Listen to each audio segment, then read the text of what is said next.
Yes, good morning, students. This is the part 4th of chapter 9, Anglo Maratha Wars. पिछले part में आपने देखा था हमने एंग्लो मैसूर वॉर पढ़े थे 4. अब इसमें हम एंग्लो मराठा वॉर और एंग्लो सिख वॉर पढ़ेंगे. The internal problems of the Marathas and the growing ambition of the English saw the conflict of interest between the British and the Marathas during the period between the 1775 to 1818.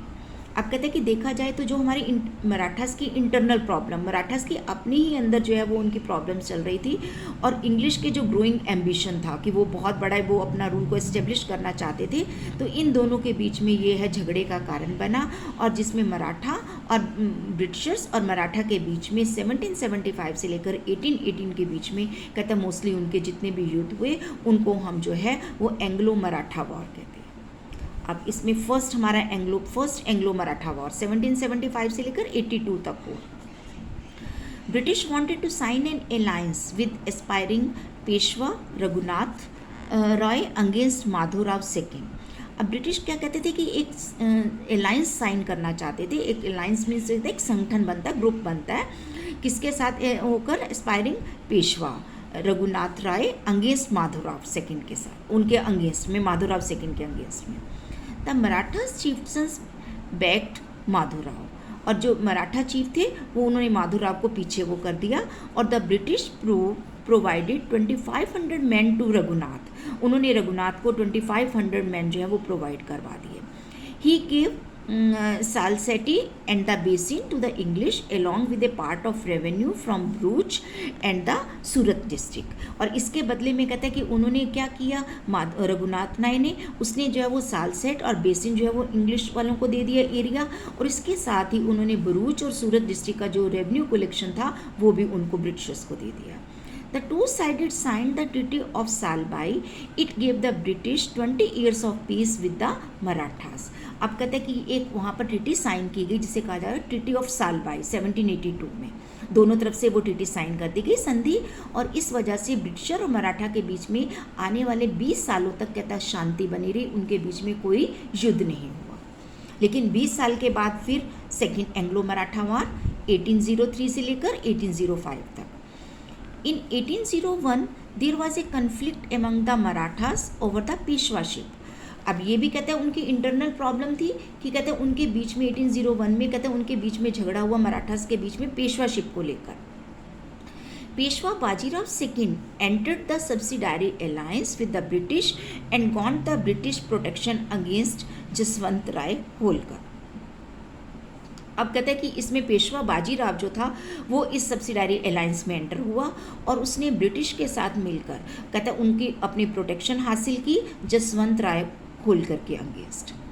The British troops drove Holkar out, और British troops means सेना, और British सेना ने जाकर उसको है होलकर को out कर दिया, मीन्स उसको हरा दिया और बाहर कर दिया. Peshwa Bajirao sign a treaty with the British, उसने ब्रिटिश के साथ एक संधि साइन की. It was opposed by Maratha chiefs, लेकिन ये मराठा के जो वो मुखिया थे उनको ये पसंद नहीं आई. जो सिंधिया और भोंसले, वो उनके मराठास के जो वो चीफ थे सिंधिया और भोंसले, उनको ये पसंद नहीं आई, और this resulted in the second Anglo Maratha war in 1803. इसकी वजह से जो है वो सेकेंड एंग्लो मराठा वॉर हुआ. The Marathas chief failed to unify and were defeated by the well equipped and disciplined British army. अब जो मराठास थे वो सबको इकट्ठा नहीं कर पाए, और इस वजह से वो हार गए. किसके आगे? जो उनकी ब्रिटिशर्स की इतनी वेल इक्विप्ड और डिसिप्लिन आर्मी थी उसके आगे वो हार गए. The Bhonsle and the Scindia were force to sign treaty with the British and hand over large territories. और भोंसले और सिंधिया को जो है वो प्रेशराइज किया गया, फोर्स किया गया कि वो ट्रीटी साइन करे ब्रिटिशर्स के साथ, और उनको जो है वो काफ़ी अपना जो एरिया है वो उनको हैंड ओवर कर दें. तो इसके साथ ये सेकंड जो एंग्लो मराठा वार था वो ख़त्म हुआ. अब आया third Anglo Maratha war. Third Anglo Maratha war 1817 to 1818. Peshwa Bajirao second did not like his subordinate position under the British. He tried to unite the Marathas chief against the British but failed.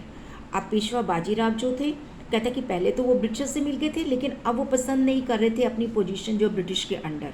वो चाह रहे थे कि ब्रिटिश के अंडर ना रहकर वो खुद अपना इंडिपेंडेंट स्टेट बनाए।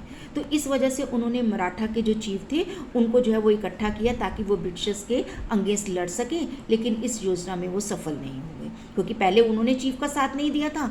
अब जो चीफ थे मराठा चीफ, उन्होंने पेशवा बाजीराव का साथ नहीं दिया। He was force to surrender. अब उनको कहा गया कि वो सरेंडर करें और British abolish the position of Peshwa and Marathas were limited to the small kingdoms of Satara. अब इसी के साथ जो है मराठा की पावर ख़त्म हो गई। उन्होंने जो उसकी पोजीशन थी पेशवा की उसको भी ख़त्म कर दिया और मराठाज जो है उनका छोटा सा एक राज्य सतारा में रह गया। और this was the end of the mighty Maratha power. और इसी के साथ मराठा की जो इतनी बड़ी पावर थी वो ख़त्म हो गई।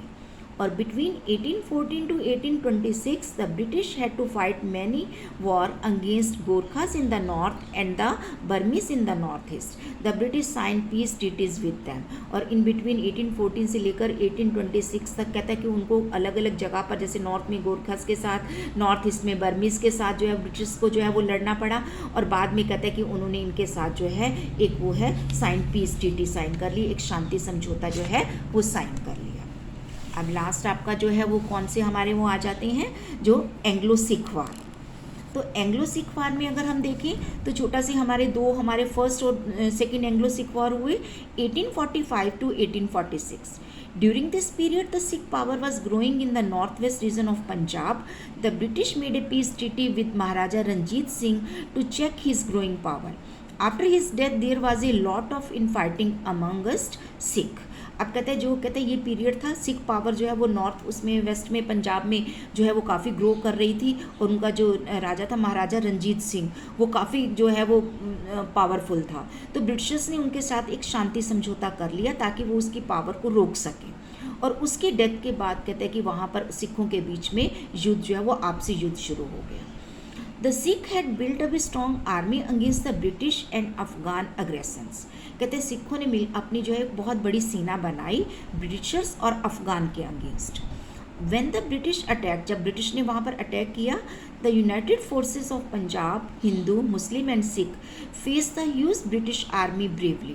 कहते हैं उन्होंने बड़ी जो है वो ब्रिटिशर्स ने जब अटैक किया तो जो उनकी यूनाइटेड फोर्स थी अब पंजाब की, उसमें हिंदू भी थे, मुस्लिम भी थे, वे सिख भी थे, उन्होंने बड़ी बहादुरी के साथ ब्रिटिशर्स का मुकाबला किया। But prime minister Lal Singh and commander Tej Singh turn traitor and the Punjab army was defeated. लेकिन कहता है उसी में जो उनके प्राइम मिनिस्टर लाल सिंह था और कमांडर जो तेज सिंह था ब्रिटिश उसमें पंजाब की आर्मी में, कहता है वो गद्दार हो गए और उन्होंने जो है वह इससे की वजह से पंजाब की जो आर्मी थी वो हार गई। और they were force to sign the treaty of Lahore. और उनको इस युद्ध के साथ ही वो ट्रीटी ऑफ लाहौर जो है वो साइन करनी पड़ी। और उसके लाहौर की संधि, द ब्रिटिश ऑक्युपाइड जो है Jalandhar, Doab and handed Jammu and Kashmir to Raja Gulab Singh Dogra.